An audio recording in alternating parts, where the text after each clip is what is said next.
we're going to show you real fast how to access the engine on the Fleetwood Bounder motorhome.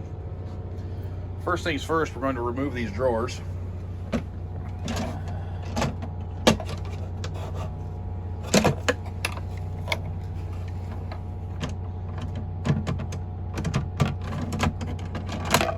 And then inside here, you're going to see two wing nuts.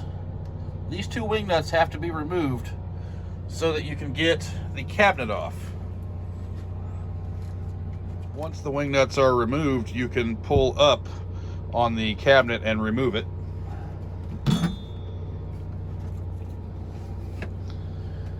Now you will find on the side, on each side, there is a clip, and it's located right here. And on the other side, it's located in the same location. What you want to do is flip the handle, turn the handle, and then it pops down. At that point,